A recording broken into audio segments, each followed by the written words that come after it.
5번째 문제입니다. 지난번까지는 어떻습니까? 열 관리율 공부했고요. 그 다음에 결로 발생 여부 확인하는 문제 풀어봤고요. 이번에는 이제 결로가 발생한다면은 단열재 두께를 어떻게 보강할 거냐 하는 그런 문제입니다.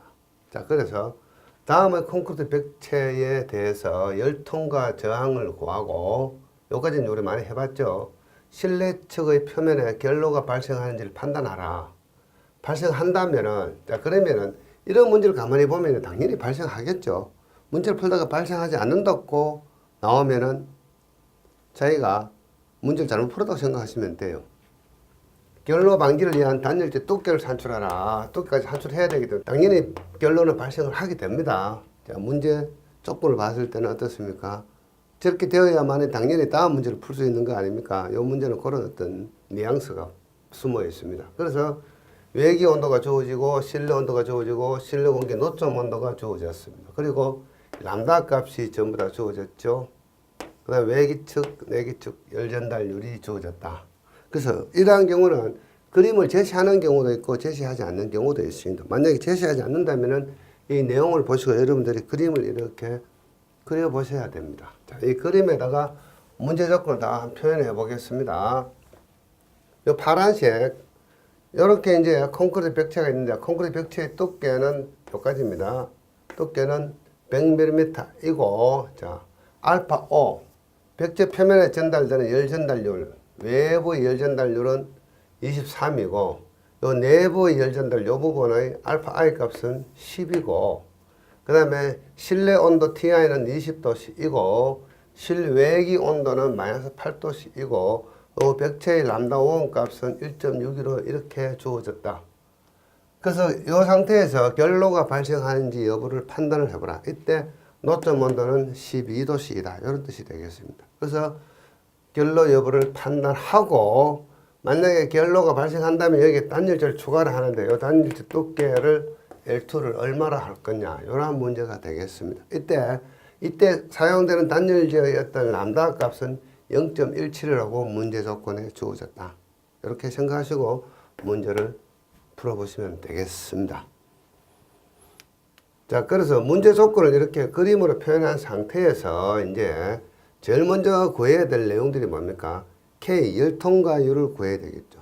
열통과율. 그래서 열통과 저항 공식 R 있는데 K분의 1이고, 이것은 뭡니까? 문제 조건에서 알파 O가 주어졌고, 알파 I가 주어졌고, 람다 1이 주어졌고, L이 주어졌습니다. 이 파란색 콘크리트 벽체에 대해서 그래서 구해보는 거죠. 자, 구해보니까 알파 O는 23이라고 주어졌고, 알파 I는 뭡니까? 10으로 주어졌죠. 그래서 23분의 1, 10분의 1. 그 다음에 람다 값이 주어졌죠. 1.62. 그 다음에 벽체의 두께는 100mm니까 메타로 환산하면 0.1이 되죠. 그래서 0.205가 되고, 열통과율 K 값은 열통과 저항의 역수죠. 그래서 K는 R분의 1이 되고, 또는 R은 K분의 1이 된다. 이렇게 생각하시면 되겠습니다. 그래서 열통과율 K 값은 4.878로 구해졌다. 이렇게 생각하시고, 요걸 가지고 이제 우리가 계산을 해야 됩니다. 결로 발생 여부를 판단하는데, 이 결로 발생 여부는 우리가 앞에서 문제를 하나 풀어봤죠.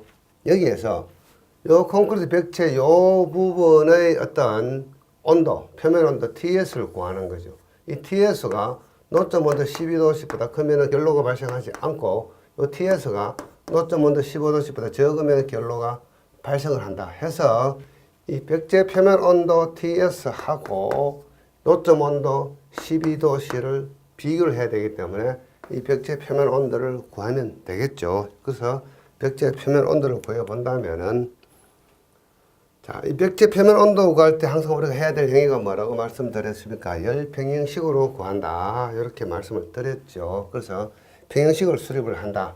그래서 전체 벽체 열통과량하고 벽체 표면 열 전달량을 갖다 두고 한다. 벽체 열통과량, 이 벽체를 통과하는 열통과량은 관류 열량이라고 이야기하고 열 관류량이라고 이야기하는데, 기본 공식이 이렇게 생겼죠. 라지 Q라고 적혀있는데 스몰 Q로 좀 고쳐주십시오.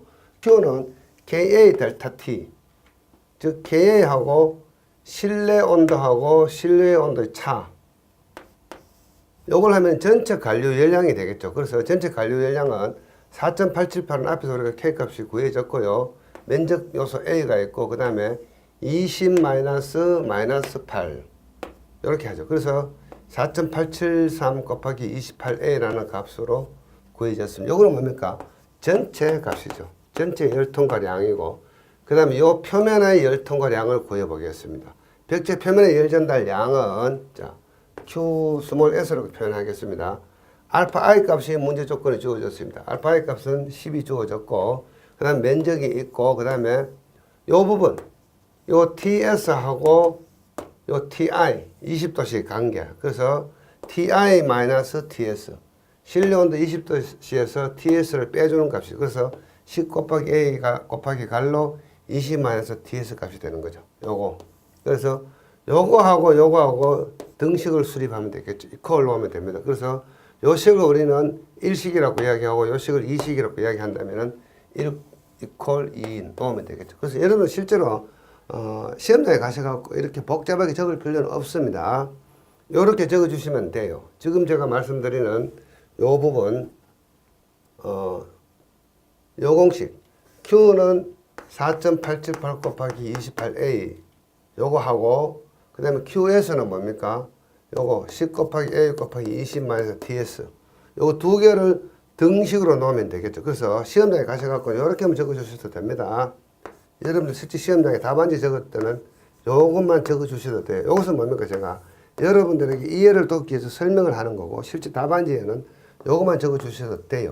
그러면은 채점 하시는 분들이 정상적으로 등식을 수립을 했거나 열평형식을 수립을 했거나 이 그림 안 그리셔도 됩니다. 이거는 문제 조건의 그림이죠. 그래서 실제 답안지에는 요것만 적어 주시면 됩니다. 그래서 벽체 표면 온도 T에서는 이렇게 구해졌다. 요 AA 삭제되고 요 공식에서 TS를 구하면 되겠죠. 그래서 6.36이 주어졌다. 그래서 이 6.36이 노점 온도가 12도시라 그랬죠. 노점 온도보다 적으니까 결로가 발생한다. 제가 조금 전에 습공기 선도를 그려드렸죠. 이것은 건구 온도입니다. 이것은 포화 곡선이고요. 어떤 공기 상태점이 여기 있는데 요 지점이 만약에 결로 온도 12도시라면 공기 상태점이 여기 있다가 공기 상태점이 여기까지 왔다. 요 온도가 얼마인가 하면은 6.36도시다. 자, 그러면 뭡니까? 이 포화 곡선을 지났기 때문에 이 영역은 안개 낀 공기 상태가 되는 거죠. 쉽게 하면은 있을 점을 넘은 거죠. 노점을 넘은 거죠. 요 하부 영역은 뭡니까? 습한 공기 상태죠. 그래서 여기 오면은 6.36도가 요 결로 온도가 12도시니까 12도씨보다 적으니까 결로가 발생한다. 자, 그러면은 이 단열재를 붙여가지고 결로를 방지해야 되는데 이때 단열재 두께를 얼마나 할 거냐. 다음 질문이 이제 남았죠. 다음 질문을 풀어보겠습니다. 그래서 결로가 발생한다고 판단이 되었습니다. 자, 이번에는 결로 발생 방지를 위한 단열재 두께를 구하는 방법입니다. 자, 결로 방지를 위해서는 조금 전에 습공기 선도상에서 어떻습니까? 여기가 노점 온도가 12도씨이고 현재 상태가 9.36도씨인데 공기 상태가 여기 오면 어떻습니까? 결로가 발생하는 노점 온도보다 온도가 더 크면은 결로가 방지가 되겠죠. 그래서 이 실내 온도를 더 높게 해주는 방법을 찾아내면 되겠죠. 그래서 결로 발생 방지를 위해서는 표면 온도 T에서가 노점 온도 이상이 되어야 된다. 이렇게 오면 된다. 이런 뜻이 되겠습니다. 이런 T에서가 노점 온도 이상이 되기 위한 벽체 열통과율을 우리는 K-라고 가정을 해보면은, 자, 이렇게 단열재를 설치했다는 가정하에 K- 곱하기 면적 곱하기 델타 T. 요거하고 요 부분. 알파 I 곱하기 면적 곱하기 요 TI하고 요 표면의 노점 온도의 차이. 이렇게 해서 열평형식을 수립을 하면은 이런 식으로 등식이 성립이 되고 K- 값이 구해질 수 있겠죠. K-는 2.85라는 값으로 구해졌습니다. 근데 당초 벽체의 K가 4.878이죠. 자, 요걸 보시면은 이런 벽체가 있는데 당초 콘크리트 백체인데 요때 L 값이 100mm이고 요때 K 값이 우리는 구해졌죠. 얼마로 구해졌습니까?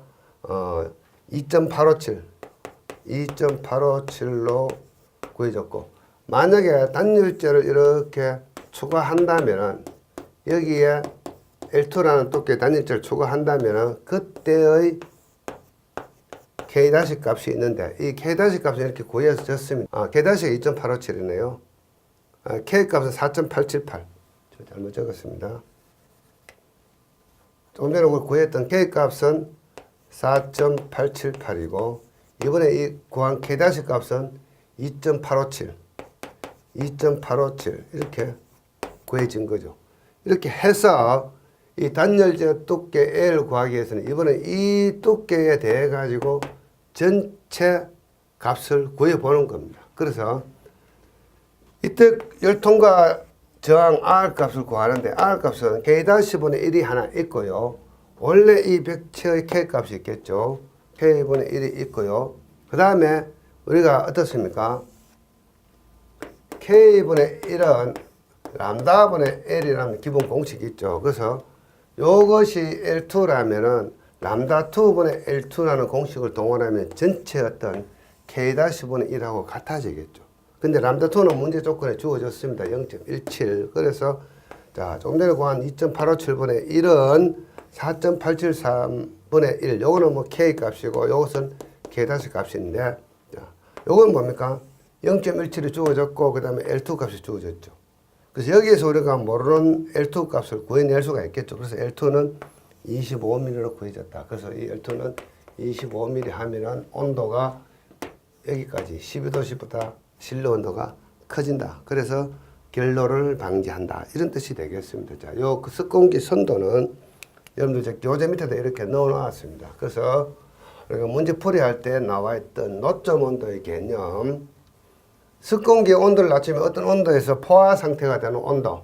자, 습공기 선도상에서 이것이 포화 곡선인데 어떤 공기 상태점이 여기 있다가 쭉 실내 온도가 감소돼 가지고 이 노점 온도에 도달하면은 결로가 발생한다. 이 노점은 한자로 있을 노자죠.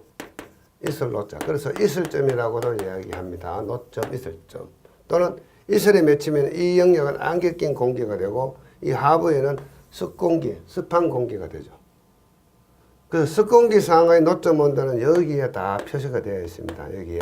그리고 이 축에 보면은 습공기 상의 온도를 이렇게 읽을 수 있고 전체 온도는 근고 온도 값이 되겠죠. 자, 이런 요령으로 구한다고 생각하시면 되겠습니다.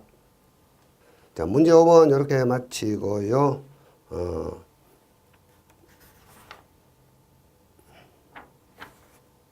계속해서 문제 6번을 보겠습니다. 자, 문제 6번은 뭐, 요 문제가 좀 계열이 다른 건데요. 원래 교재 편성상 제가 다음 문제 7번을 해설하고 요 문제 6번을 말씀을 드려야 되는데 우선 요 문제 6번을 먼저 하고 문제 7번은 다음 시간에 계속해서 말씀을 드리겠습니다. 요건 간단한 겁니다. 복사난방으로 바닥면의 면적이 10 곱하기 8m일 때 바닥면의 온도가 32도씨라면은 바닥에서 방사되는 전열량을 구하라. 연량을 구하라. 자, 이런 바닥이 있으면은 뭐 우리가 가정집은 뭐 보일러라고 생각하시면 되겠습니다. 보일러 배관이 이렇게 있는데 여기서 열이 이렇게 방출이 됩니다.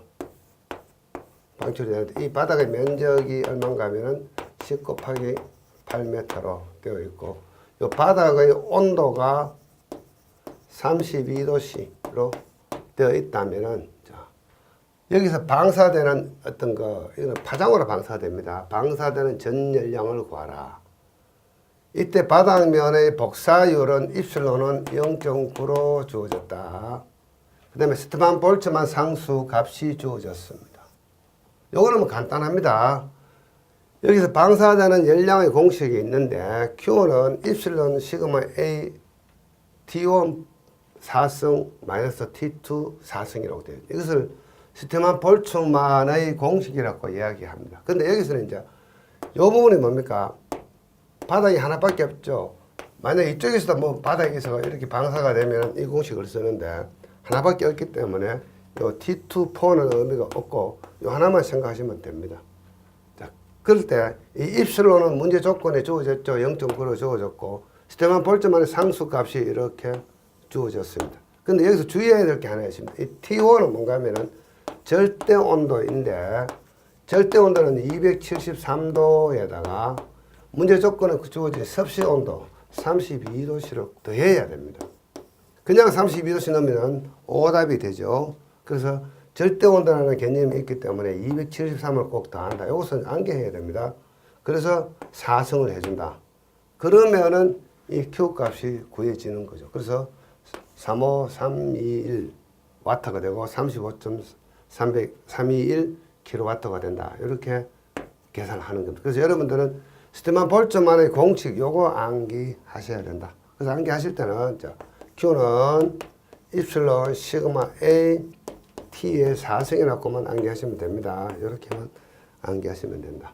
자, 나머지 팁은 뭔가 하면은 열전달 전도 대류 복사에 대한 개념을 간단하게 여러분들에게 이해시켜 드리기 위해서 그림을 그려 놓았고요. 그 다음에 스테반 볼트만의 법칙을 설명을 드리는 공식이 있고요. 이때 이 온도 값은 절대 온도다. K 값이라고 이야기합니다. 켈빈의 절대 온도죠. 그래서 절대 온도는 273을 더하고 어디에다가 32도씨 섭씨 온도에다가 273을 더해주면은 절대 온도가 된다. 이렇게 생각을 하시면 되겠습니다. 자, 6번 문제까지 이렇게 풀어봤고요. 다음 시간에는 7번 문제를 가지고 여러분들하고 풀어보기로 하겠습니다.